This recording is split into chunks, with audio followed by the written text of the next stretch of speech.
see everybody this morning, everyone watching online, and anybody visiting with us. It's an honor to have you here with us this morning. So glad to have you. If you have any questions, just grab any of us and ask us any questions you may have, and if we don't know, we'll find somebody that does. Everybody ready for the cold weather tonight? Some yes, some no's out here, so about 50-50 probably. All right, a few announcements this morning. First off, I was talking to Miss Gina this morning, and she said her mom, Beth Rowland, had fallen and had to be taken to the emergency room, and said she hadn't broken anything, but it definitely fell and hit the side of her face. But the bad part is that she picked up something they're having to give her antibiotics for while she was at the emergency room. So we all know how that kind of stuff can go. Spoke to Mr. Donnie this morning, said he's doing well. Recovering from his eye surgery, so that's great news. And Larry, Andy, either one of y'all know anything about Janice? She's still making progress, but it's slow. Okay. She's still looking for folks to give her a call if they got time? Yes, please. Okay, awesome. Okay, so we want to keep all of those in our thoughts and prayers. And don't forget the folks on the prayer list. Always want to be sure to remember all of them. We have a birthday today, in fact, Mr. Donnie Smith's birthday. So on the count of three, let's all wish Donnie happy birthday. 1, 2, 3. Happy birthday. Perfect. Okay, let's see. A few things here. Still looking for collecting for the Sheridan healthcare and rehab patients. There's a whole list of things, so just grab a flyer if you're interested in helping with that. The SNAP benefits thing that's going on right now, we have a comment here that says, with SNAP benefits in doubt for the near future, it's possible some of our family here at Sheridan Church of Christ may need some help making ends meet temporarily. If so, please contact Tom or Kendall. And let's see, then today, of course, as you can probably smell when you came in, it smells awesome. We're having the Thanksgiving potluck, so that's a great thing, great fellowship there. And Tuesday the 11th at Sue Hip's house, they're having the ladies' luncheon, be starting at 11:30, and she had requested that if you're planning to attend, please let her know so she can make arrangements for the food. And Tuesday, of course, also is the men's Bible study at 6 p.m. And next Wednesdays, or this coming Wednesday, I apologize, the food will be taco, burritos, and salad for the fellowship before Wednesday service, starting at 6. And that gets us through the week. Is there anything I may have missed, or anybody got anything else to add? Oh, I was going to ask, does anybody know, last week I was asked to announce that they were looking for chairs for the nursery. Anybody know if we still need those or not? Yes. We still do need them? Who said that? Oh, okay, we still need chairs for the nursery then. Okay, awesome. Thank you so much. Anyone else? Anything? Nothing? Okay, well then, as always, I'll end with, God is great. All the time. And all the time. God is great. Thank you.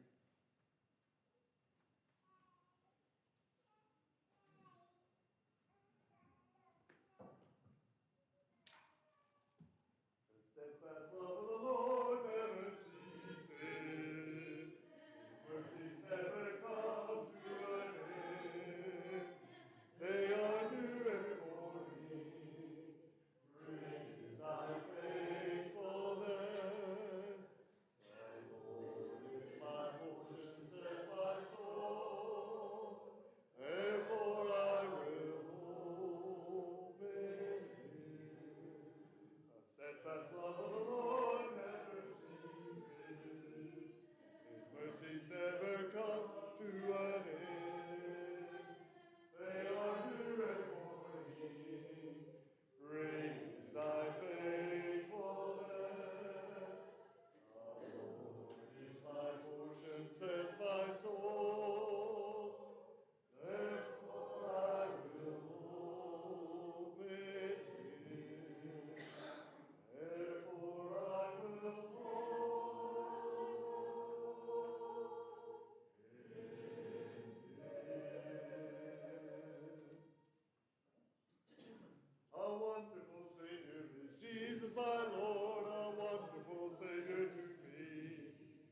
Lord, thank you for bringing us here together this morning and allowing us to worship you. Lord, we thank you for all the blessings that you give us, and thank you for the opportunities that we have to spread your word. Lord, we ask that while we're here, we clear our minds and sing out to you, Lord, and hear your word. Please be with Kendall as he gives the lesson. Lord, please be with all those on our prayer list. Be with those in need around the world. Lord, just please let us be your light the best we can. In Jesus' name, amen.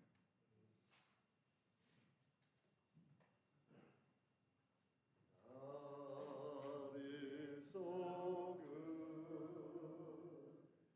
God is so good. God is so good. He's so good to me.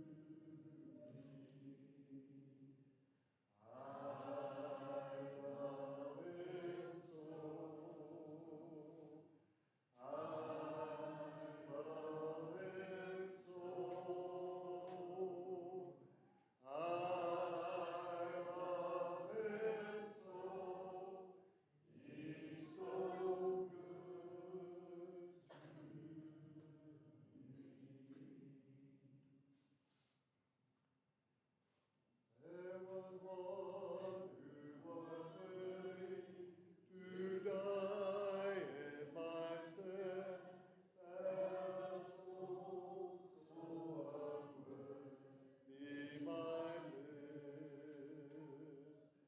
And of that to the cross he was willing to tread all the sins of my life to forgive. They are nailed to the cross. They are nailed to the cross. Oh, how much he was willing to bear. With what anguish and loss Jesus went to the cross, but he carried my sin with him there. He is tender and loving and patient with me, while he cleanses my heart of its dross. But there's no condemnation. I know I am free. Oh, my sins are all nailed to the cross. They are nailed to the cross. They are nailed to the cross. Oh, how much he was willing to bear. With what anguish and loss Jesus went to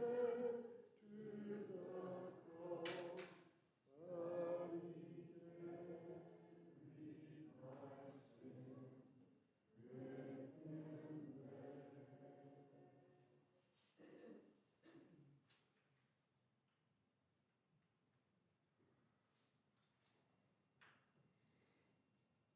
Morning. I was thinking about the table and what do you say to your family, to your friends, to your loved ones that to help them remember, to think on how important it is. I thought I might just share with you this morning what I think about sometimes. Matthew told us the story of Jesus, and he said that Jesus handed out to, or actually they were eating, and he said, when you do this, you partake of this bread, remember me. And I think about that, what does he want me to remember? What does he want me to think on? And I've seen some pretty crazy things in my life, but I've never witnessed anyone going through what he went through. But I have seen those posts in the middle. When I went across seas, I saw some old towns, thousands of years old, and they had these old posts, and they used to actually tie people to those posts, and they used to actually beat people on those posts. And it's kind of weird that some of them are different, some of them look the same, but most of the time it's just a wooden post with a hole in it, and they'd put a peg through that and either tie them to it or they'd hang on to it or whatever, I don't know. But think about holding on to that old nasty thing and being beaten. Think about some of the times whenever when I've hurt so badly coming home from a job site or something that I didn't even know if I was going to be able to make it from the truck to inside the house, and that's not even close to what Jesus was feeling. But even at that, I got to drive home in a comfy seat with the air conditioning or heat. I got to walk into a house where my wife met me at the door with a glass of ice cold water and some Tylenol. I got to take a hot shower and sit in my comfy chair. Jesus didn't have to do any of that. You know, he had to suffer. And I'm pretty sure from what I read, that these guys wanted you not to be comfortable. They wanted you to think about what you've done, because most people would, after the first beating, confess, or maybe they'd go back and apologize to families, or they'd agree to do whatever they wanted them to do. And Jesus, they just wanted to say, I'm not the Messiah. It's not my Father. They just wanted to admit that what they thought was blasphemy, was. But it wasn't. Because he truly was the Son. He truly was the Messiah. Sometimes I think about a picture I once saw of a guy's feet. This guy, the story goes, he'd been drugged by some people, down a road in, I think it was Tel Aviv. But to me, it looked a lot like what I would imagine that path at Golgotha looked like. And I think about his feet, just a simple thing like his feet and his toenails. Some of them were bent backwards, and some of them were broken, and some of them were chipped, and he had scars and scratches all up and down his feet from where he was drugged. And that's just people dragging him with his feet, hand on each shoulder, dragging him up the hill.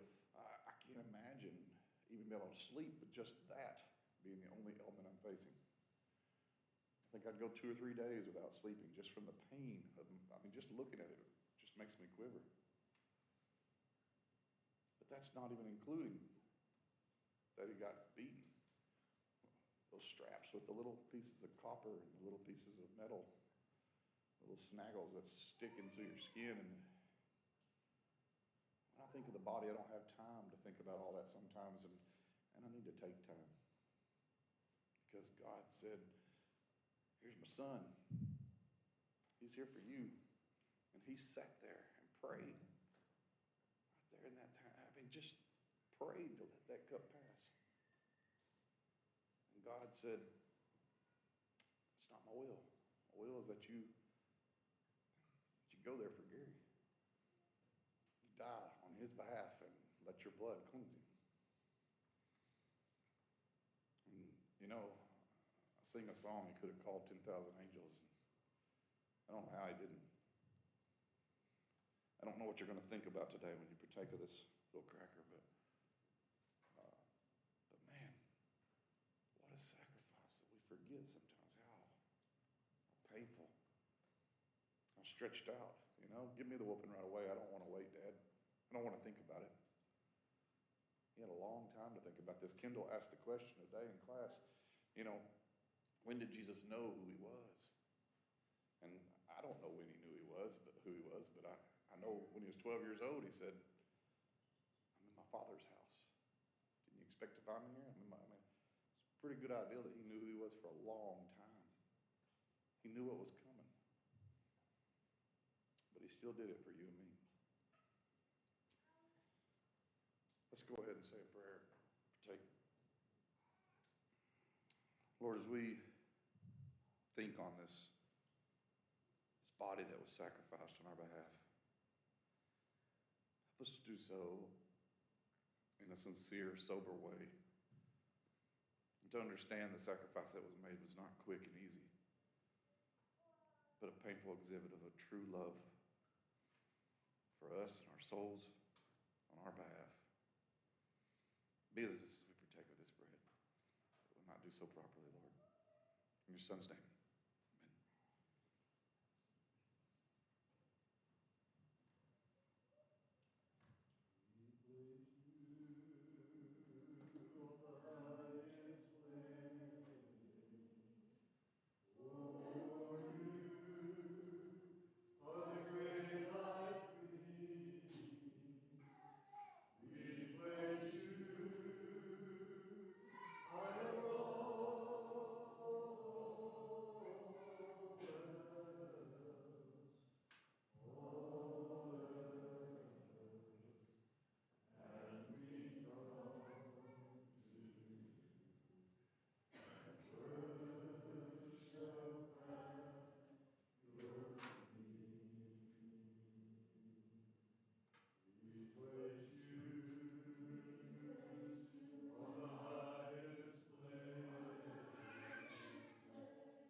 As we continue to think on the blood that continues to cleanse, as we just sung, the mediator still speaks on our behalf.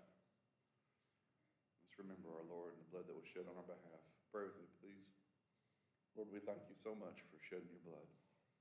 Thank you so much for giving it on our behalf, and we ask that you be with us as we partake of this juice, an emblem of that which saves us.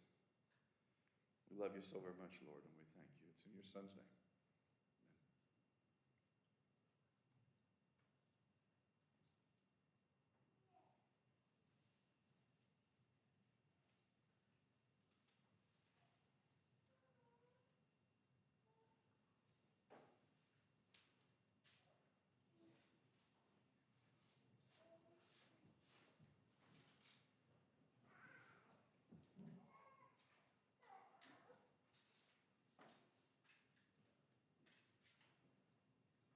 From the fount of every blessing to my heart to sing thy praise.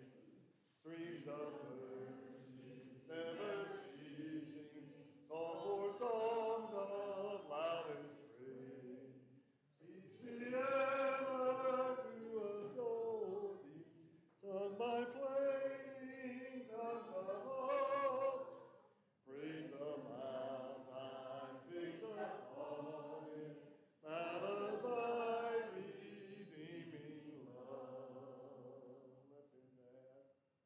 Change the verse on that thing. I don't know.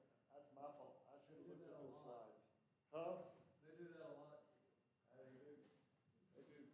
Those are not the words I grew up with. Go to the next song, Cooper. This is a good reminder for us. When upon life's billows you are tempest tossed, when you are discouraged, thinking all is lost, count your many blessings, name them one by one, and it will surprise you what the Lord hath done. Count your blessings, name them one by one, count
morning, church.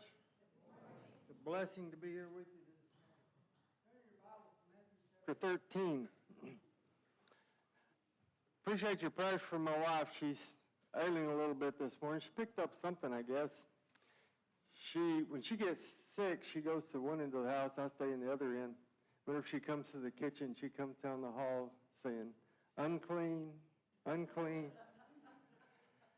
Says, "I don't want to get sick and get what she's got. She doesn't want to give it to me, but appreciate your prayers." I think she's doing better. She's on the mend, but appreciate your prayers on her behalf. And Tuesday is Veterans Day. Tomorrow is the Marine Corps birthday. I'd like to honor our veterans. If you have served in our armed forces, would you stand up for just a minute, please? Anyone who served? Thank you. Thank you for your service. Thank you for your service. You know, we still have some that our members are not able to be here that have served also. Fady Berry comes to mind. There may be others. We appreciate the service that you've made for us. We can't repay you, but we can say thank you. We appreciate it very much. One of my dad's favorite jokes was about the guy that got drafted into the Army. And he walked around looking on the ground, and whenever he saw a piece of paper, he'd pick it up and look at it and say, "That's not it." He'd throw it down. He'd go find another one. "That's not it." He'd throw it down. They finally decided he was crazy. They gave him a Section 8 discharge, and when they gave him his discharge papers, he said, "That's it." What he was looking for. But being in the military, joining the military, involves sacrifice. Any branch, any job in the military involves sacrifice. When you enlist in the military, at least in the United States, I think it is everywhere else, but you don't belong to yourself anymore.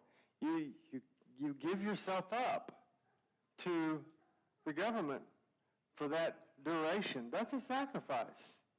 It really is. We appreciate that. And the Bible's full of examples of sacrifice, and in Matthew 13, Jesus told a couple of parables that involve sacrifice, and these are what we call kingdom parables.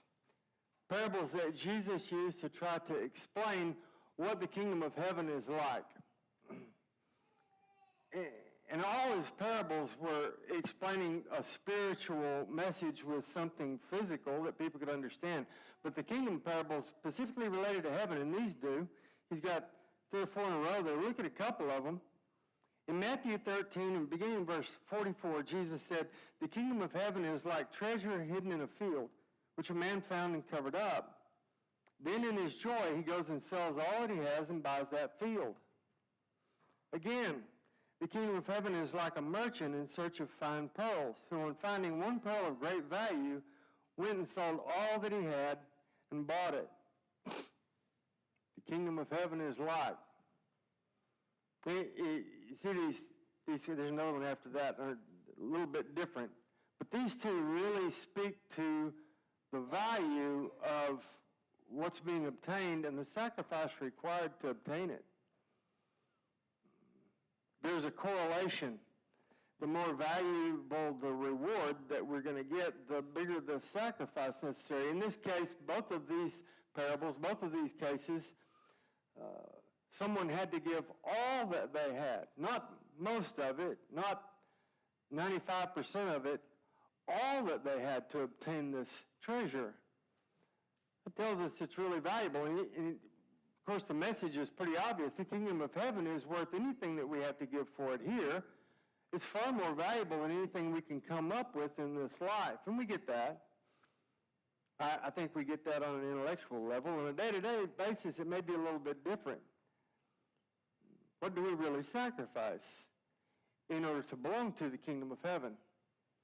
To be in that family, to have that reward waiting for us. And it's got to cost something. It's got to cost something. All sacrifice has to cost something. If you turn over to, I'm going to mention a couple of things here. In honor of Veterans Day coming up, and Marine Corps birthday tomorrow. You know, Marine Corps older than the United States. It's established in 1775. I've got a couple of G.I. Joes.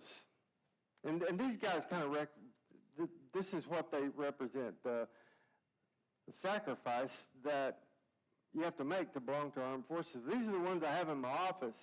I have 2 G.I. Joes. When I was a kid, I loved G.I. Joe, but I only had one.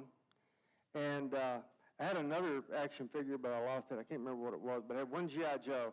He'd been through it. He was a veteran. He was missing a hand and a foot and had some other scars. But now I have 2. I don't know what happened to that one. This one on the left is an Ernie Powell G.I. Joe. Got Ernie Powell down here. My mom gave me that one for Christmas a long time ago. Ernie Powell was kind of one of my guys that I really loved to read his stuff, his correspondence from World War II. The other one is an Audie Murphy G.I. Joe that I gave my mom, and then I got it after she died. I brought it up here, and I have these 2 in my office. Audie Murphy was one of my mom's heroes. She grew up here, and about Audie Murphy when she was a kid. Everybody knows who he is. These are 2 of the 30 G.I. Joes that have been designed to represent a specific person. Most of them are just generic, soldiers, whatever, but these are designed to represent those people. And there's one that I'd like to have that I never have gotten, and it's the Roy Benavidez G.I. Joe. He was one of my heroes. If you don't know who Roy Benavidez was, he was a pretty amazing guy. Received the Medal of Honor for things that he did at Vietnam that I believe he probably should have got 3 or 4 Medals of Honor for. Amazing. If you look him up, you'll see what I mean. And he stepped on a landmine in '65 and then recovered from that and went back and served hard enough to receive the Medal of Honor. These people represent sacrifice. And the action figure kind of shows appreciation for that. Like I said, there's only 30 that were made to look like a particular person. There's George Washington, there's Eisenhower, there's Patton, there's just not very many. We like to recognize the kind of sacrifice these people have made. It's got to cost something. Every sacrifice has to cost something, or it's not a sacrifice. In 2 Samuel 24, David had gotten in trouble with God. Long story, but he decided to count his people, which doesn't seem like that big a deal, but he was counting on his army for protection from the nations around instead of counting on God. And so God got upset with him, gave him a choice of punishments. That didn't happen very often. But in 2 Samuel 24, verse 13, Gad came to David. Gad was the prophet at the time. He told him, "Shall 3 years of famine come to you in your land, or will you flee 3 months before your foes while they pursue you? Or shall there be 3 days pestilence in your land?" Give him a choice, punishments for what he'd done. David chose the third one. 3 days of pestilence, 3 days of a plague. When God visited that on the Israelites, 70,000 of them died because of David's mistake. And then God asked for a sacrifice to end this plague. Verse 18, Gad came that day to David and said to him, "Go up, raise an altar to the Lord on the threshing floor of Araunah the Jebusite." So David went up at Gad's word, as the Lord commanded. And when Araunah looked down, he saw the king and his servants coming on toward him. And Araunah went out and paid homage to the king with his face to the ground. And Araunah said, "Why has my lord the king come to his servant?" David said, "To buy the threshing floor from you in order to build an altar to the Lord, that the plague may be averted from the people." Then Araunah said to David, "Let my lord the king take and offer up what seems good to him. Here are the oxen for the burnt offering, and the threshing sledges, and the yokes of the oxen for the wood. All this, O king, Araunah gives to the king." And Araunah said to the king, "May the Lord your God accept you." Now, Araunah wasn't Jehovah wasn't Aruna's God, but he recognized that he was David's God. And Aruna was subject to David, but David wouldn't accept it. Verse 24, the king said to Aruna, "No, but I will buy it from you for a price. I will not offer burnt offerings to the Lord my God that cost me nothing." So David bought the threshing floor and the oxen for 50 shekels of silver. And David built there an altar to the Lord and offered burnt offerings and peace offerings. So the Lord responded to the plea for the land, and the plague was averted from Israel. God said, "I want you to make a sacrifice." And David said, "A sacrifice has to cost me something. If I give God what belongs to you, I haven't made a sacrifice at all." And for what David had done, 70,000 people died.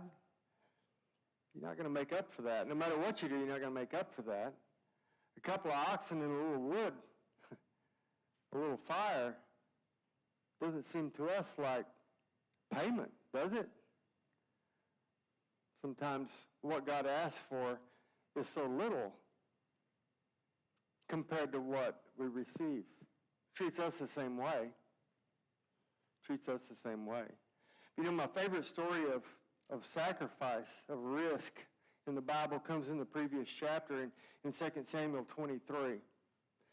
See, God was asking David to sacrifice for him. And David understood what that meant because people had sacrificed for him to be where he was, to do the job that he was, people that believed in him. We find an example of that in the previous chapter. And this chapter tells us about some of David's military. And David had his armies, but some stuck out a little more than others in those armies, sort of his Medal of Honor crowd. David had 30 mighty men, but above the 30, he had 3. And we read about some of David's mighty men in 2 Samuel 23, beginning in verse 8. It says, "These are the names of the mighty men whom David had." And we're going to call this guy Josh, the first one. There's no way I'm going to pronounce that name right. Josh, the Somptonite. He was chief of the 3. He wielded his spear against 800 whom he killed at one time. Next to him among the 3 mighty men was Eleazar, the son of Dodo. I can pronounce that one. Son of Ahohi. He was with David when they defied the Philistines who were gathered there for battle, and the men of Israel withdrew. He rose and struck down the Philistines until his hand was weary, and his hand clung to the sword. And the Lord brought about a great victory that day, and the men returned after him, only to strip the slain. And next to him was Shema, the son of Agi the Hararite. The Philistines gathered together at Lehi, where there was a plot of ground full of lentils, and the men fled from the Philistines. But he took his stand in the midst of the plot and defended it and struck down the Philistines, and the Lord worked a great victory. Pointing out the valor of these people. These are some of the top of David's military, top of the line that he had. And what happens next in this story illustrates the kind of sacrifice I think God expects of us. See, God asked David for that sacrifice. He sent Gad. He said, "Go to the threshing floor of Aruna the Jebusite and make this sacrifice." But sometimes the biggest sacrifices and the most appreciated are the ones that aren't asked for at all. Verse 13. Skip down to verse 13. 3 of the 30 chief men went down and came about harvest time to David at the cave of Adullam, when a band of Philistines was encamped in the valley of Rephaim. David was then in the stronghold, and the garrison of the Philistines was then at Bethlehem. And David said longingly, "Oh, that someone would give me water to drink from the well of Bethlehem that is by the gate." You see what's happening here, right? Now, David grew up at Bethlehem. That's where Jesse's family was. David, one of the youngest of Jesse's many sons, and he grew up at Bethlehem, and David was a shepherd. And so he would take the sheep out, typically take the sheep out in the morning and bring them in the evening, and he would pass that well. He would go out in the morning, he'd probably fill a skin with water and He'd go out and spend all day with the sheep and then come back in the evening. He'd probably stop by that well again. All the time he was growing up as a kid, get another drink from the well. And now the Philistines are encamped there. He doesn't have access to it. You know, a lot of times we don't miss something until we lose it. We don't appreciate something as well as we should until we lose it. And David didn't have access to that well, but he could see it. And he remembered how that water tasted. And so just thinking out loud, reminiscing out loud, oh, I wish I had a drink of water from that well. Sweet water. That's the best water I ever tasted. Probably wasn't, but he remembered it that way. Verse 16, then the three mighty men broke through the camp of the Philistines and drew water out of the well of Bethlehem that was by the gate and carried and brought it to David. He didn't even ask them. They just heard him talking about it, thinking out loud about it. I wish I had a drink from that well. They had to fight their way through the Philistines. Probably two of them had to fight Philistines off while one of them drew water from the well, and they had to fight their way back out and brought the water to David. And he wouldn't drink it. He wouldn't drink of it. He poured it out to the Lord. Verse 17, he said, far be it from me, O Lord, that I should do this. Shall I drink the blood of the men who went at the risk of their lives? He poured it out to God. He said, I don't deserve this. Sometimes I wonder, looking at our lives, looking at how we act, looking at what our nation has become, I wonder if we deserve the sacrifices made by our military. And I think sometimes the answer is no. Sometimes the answer is no. I know for sure that we don't deserve the sacrifice that God made for us. But those people didn't join the military because we deserve their sacrifice. And God didn't send Jesus to the cross because we deserve him to die for us. He did it because he loves us. The hardest sacrifice that we find in the Bible, I think the most difficult story of all to read in the Bible comes in Genesis chapter 22. And God had made a covenant with Abraham previous to this. Back in chapter 15, God made the Abrahamic covenant, we call it, patterned after the ancient Hittite agreement. Had all these steps, and they went through this process. The last step in the covenant process was an exchange of firstborn sons. And so Abraham would have expected this request, that God came to him in Genesis 22. And he said, Abraham, and Abraham said, here I am. And he said, take your son, your only son, Isaac, whom you love, and go to the land of Moriah and offer him there as a burnt offering on one of the mountains of which I shall tell you. I want you to go sacrifice your son to me. Can you imagine being asked for that? Incidentally, where God took Abraham to sacrifice Isaac on Mount Moriah is the same place where David was sent to make a sacrifice on the threshing floor of Araunah the Jebusite, in the same place where the temple ended up being built on Mount Moriah. It's a special place. Here's what I want you to do. I want you to go and take your son, one the only son that he had, but your son of promise, the son through whom all the families of the earth are supposed to be blessed. Abraham, I want you to take that son whom you love, and I want you to go kill him. Can you imagine being asked for that?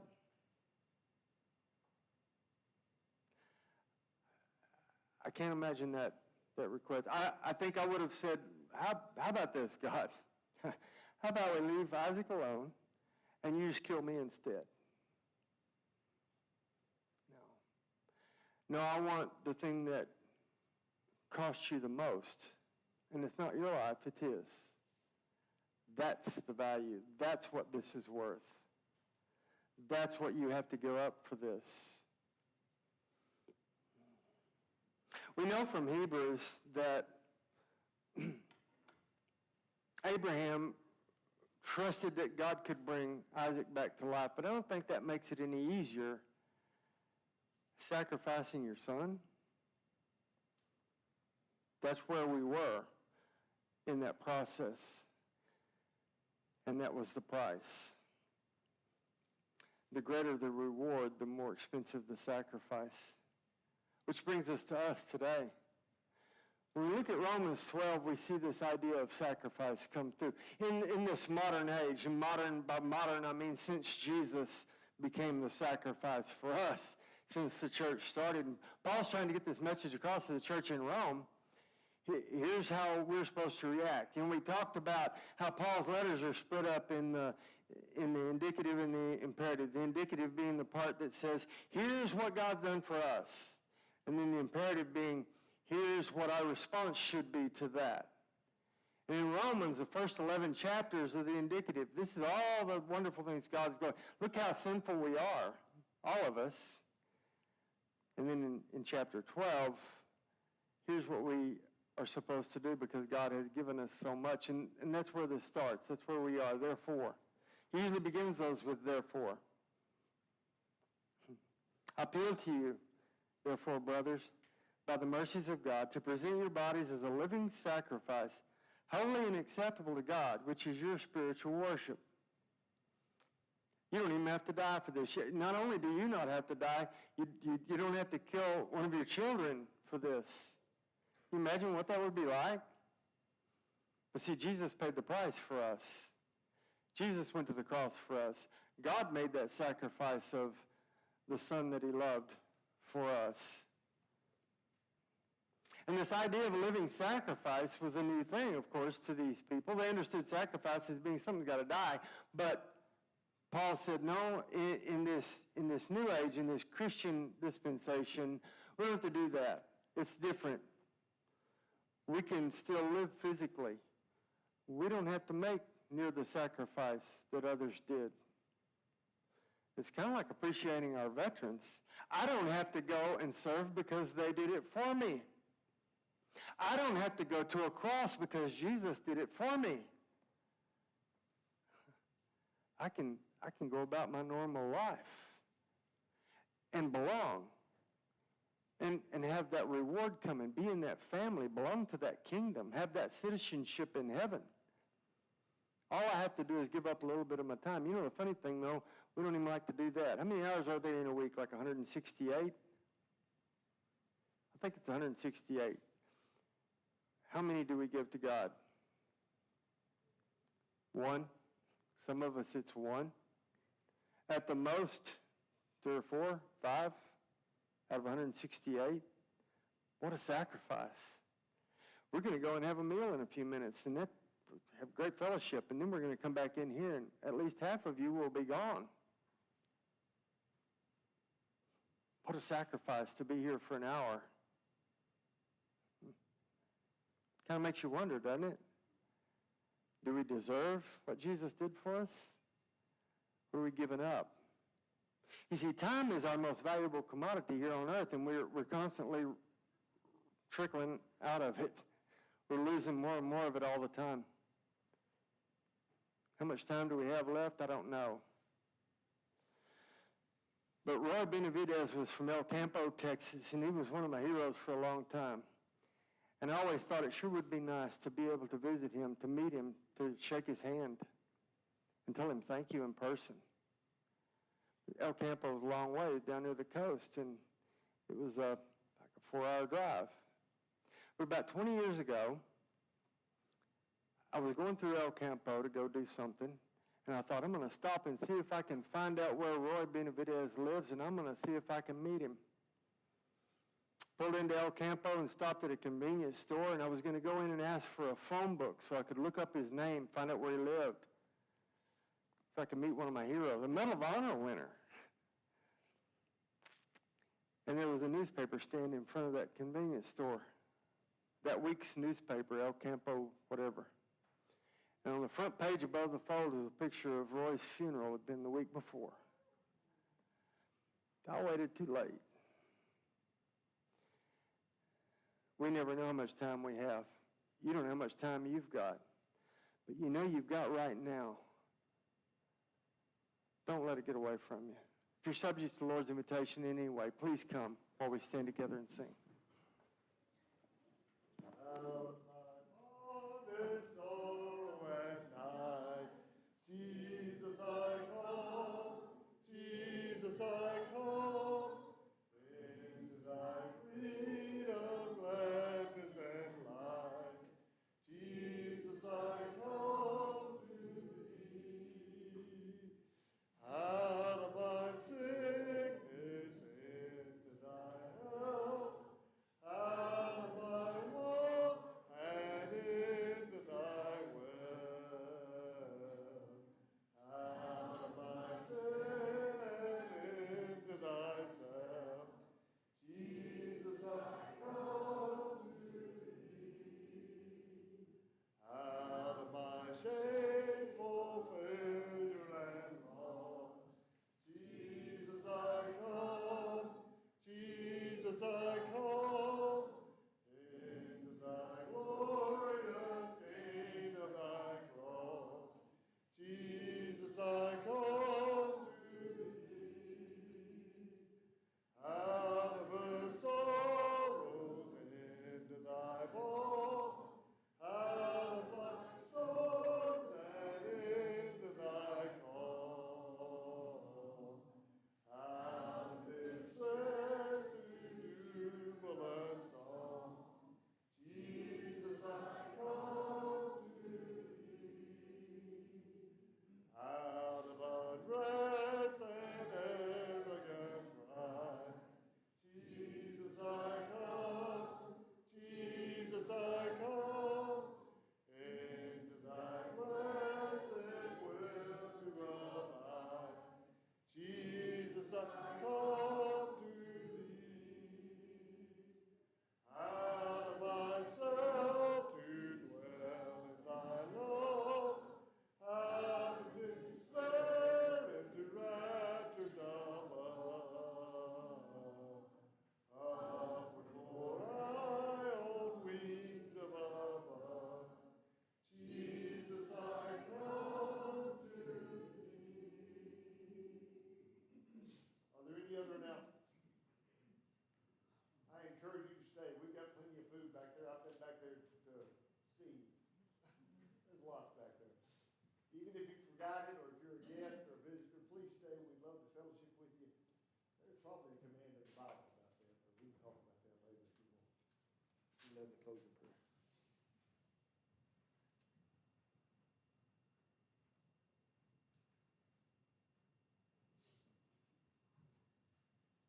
Will you pray with me? Lord, thank you for the day that you've given us and the opportunity to gather together in your name, Lord. Lord, as we go forward from this hour, help us to be better Christians for you, Lord. Help us to be the lights that we need to be for you. And Lord, help us to put you number one in our lives. Lord, thank you for all those that have taken part in services, whether it be our song leaders, whether it be the preachers, or just, Lord, everybody involved. Thank you for their gifts and their talents, Lord. God, when we fall, help us to get back up and never quit trying for you, Lord. I ask these things in your Son's name.